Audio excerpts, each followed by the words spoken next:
எல்லோருக்கும் வணக்கம். நம்ம இன்னைக்கு லக்ஷ்மி கிச்சன் ரெசிபியில் ரொம்ப சூப்பரான ஒரு ரெசிபி தான் பார்க்க போகிறோம். அது என்னென்னா ப்ரோக்கோலி வச்சு ஒரு மசாலா ரொம்ப அருமையாக ரெடி பண்ண போகிறோம். மசாலா வந்து ஓனாக நம்மளே வந்து ரெடி பண்ணி அரைச்சிட்டு அதுக்கப்புறம் வந்து நம்ம ப்ரிப்பேர் பண்ண போகிறோம். ரொம்ப சூப்பரான ஒரு சைடிஷ். அது மட்டும் இல்லாமல் எல்லாத்துக்குமே நம்ம சைடிஷாகவும் யூஸ் பண்ணிக்கலாம். அப்படி இல்லை சாதத்துக்கு கூட நம்ம வந்து அப்படியே சாப்பிட்டுக்கலாம். இப்போ அதை வாங்க எப்படி செய்யலாங்கிறத பார்க்கலாம். முதல்ல வந்து நம்ம இதை மாதிரி சின்ன சின்ன பீஸாக, அதாவது நம்மளுக்கு தேவையான சைஸில் இந்த மாதிரி வெட்டி வச்சுக்கலாம். வெட்டி வச்சுட்டு அதுக்கப்புறம் நம்ம கழுவுற ப்ராசஸ் தான். நல்லா தண்ணி வச்சுட்டு மஞ்சத்தூள் போட்டு கொதிக்க வச்சுருக்கோம். அந்த தண்ணியை வந்து நல்லா பெரிய பாத்திரத்தில் ஊற்றிட்டு நம்ம வெட்டி வச்சுருக்கோம் இல்லையா, அதை வந்து அப்படியே அதில் போட்டுடலாம். கிட்டத்தட்ட வந்து இது வந்து காலிஃப்ளவர் மாதிரி தான். இதில் சின்ன சின்ன பூச்சி வண்டு இந்த மாதிரி ஏதாவது இருக்கும். அதுக்காக தான் இதை மாதிரி நம்ம கழுவுறோம். இது அப்படியே இருக்கட்டும். இப்போ நம்ம மசாலா ரெடி பண்ணிக்கலாம். ஒரு கடாய் வச்சுட்டு ஒரு 2 டீஸ்பூன் தனியா, நல்லா ஒரு 6-7 காஞ்ச மிளகாய், அதுக்கப்புறம் வந்து ஒரு 1/4 டீஸ்பூன் வந்து மிளகு, அதுக்கப்புறம் 1/2 டீஸ்பூன் வந்து சோம்பு, 1/2 டீஸ்பூன் ஜீரகம். இவ்வளோ தான் மசாலா. இப்போ நார்மலாக இப்போ இது கொஞ்சம் ஃப்ரை ஆகணும் இல்லையா, இதுக்கு கொஞ்சோண்டு எண்ணெய் அதில் விட்டுட்டு இப்போ அதுக்கப்புறம் நல்லா ஒரு 10 பல்லு பூண்டு, நல்ல ஒரு 2 துண்டு இஞ்சி நல்லா கட் பண்ணிவிட்டு அதையும் நம்ம சேர்த்துக்கலாம்.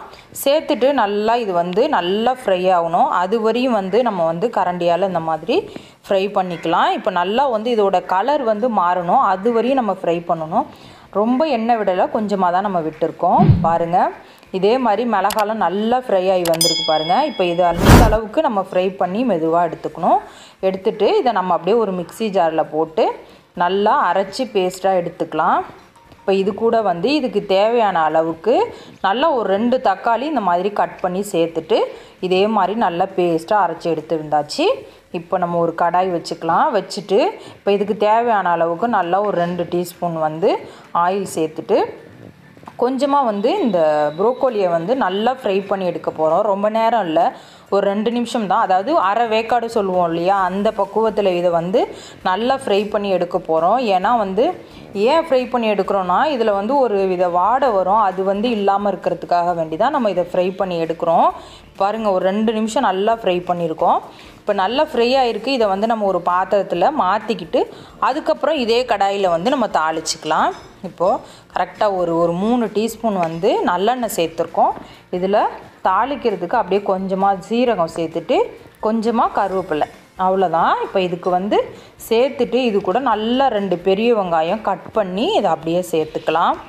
இப்போ இவ்வளோ தான், வேறு எதுவுமே இல்லை. ரொம்ப சிம்பிள் வேலை தான். இப்போ இந்த வெங்காயத்தையும் இது கூட சேர்த்துட்டு நல்லா வதக்கிக்கலாம். இப்போது நல்லா வதங்கணும் ஓரளவுக்கு. இது கூட வந்து நம்ம என்ன பண்ண போகிறோன்னா, கொஞ்சமாக வந்து அதாவது ஒரே ஒரு உருளைக்கிழங்கு, ரொம்ப இல்லை, நீங்கள் வந்து சேர்த்து செய்து பாருங்கள், ரொம்ப அருமையாக இருக்கும்.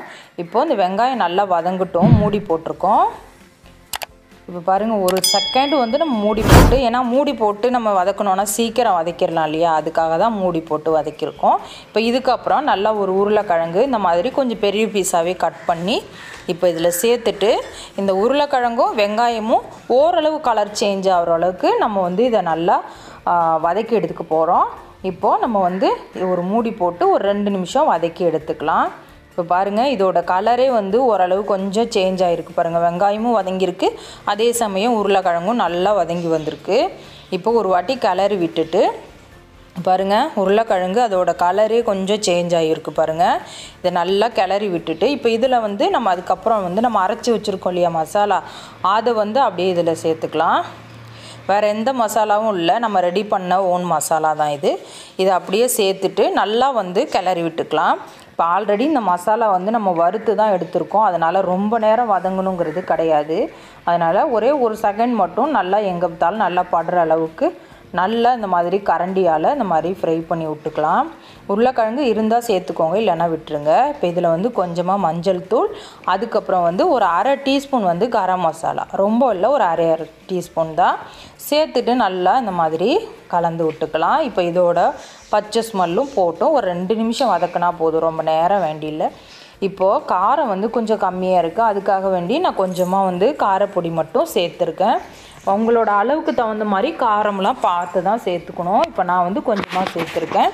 இப்போ இதில் அந்த மிக்சியை கழுவி அப்படியே அந்த தண்ணியை இதில் சேர்த்துக்கலாம்.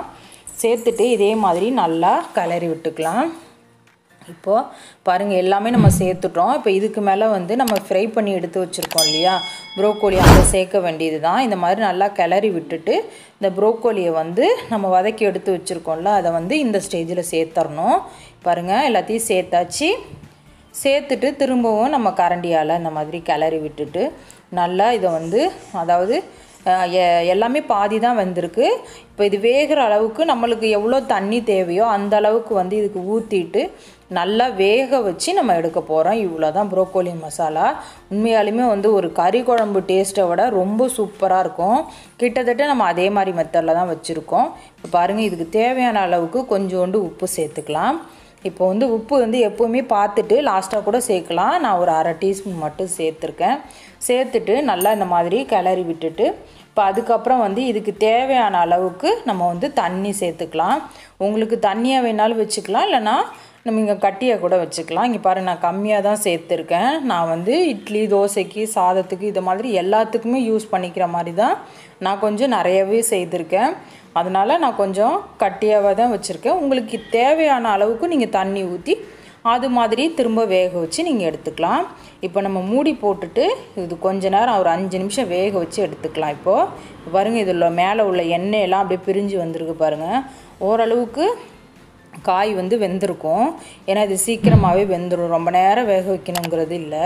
பாருங்கள் உருளைக்கிழங்கு ப்ரோக்கோலி எல்லாமே நல்லா ஒன்று சேர்ந்து மசாலாலாம் கலர்லாம் இவ்வளோ சூப்பராக இருக்குது பாருங்கள். இப்போ இந்த ஸ்டேஜில் வந்து இப்போ நம்ம கொஞ்சமாக கொத்தமல்லி தழை மட்டும் தூவிடலாம்.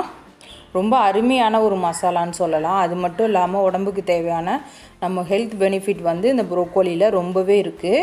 நம்ம எல்லாமாவே யூஸ் பண்ணிக்கலாம், சைடிஷாகவும் யூஸ் பண்ணிக்கலாம், இன்னொன்று வந்து நம்ம குழம்பு சாதத்தில் போட்டு கூட யூஸ் பண்ணிக்கலாம். ரொம்ப அருமையாக இருக்கும், ரொம்ப ஈஸி தான், ரொம்ப பெரிய வேலையெல்லாம் ஒன்றுமே கிடையாது.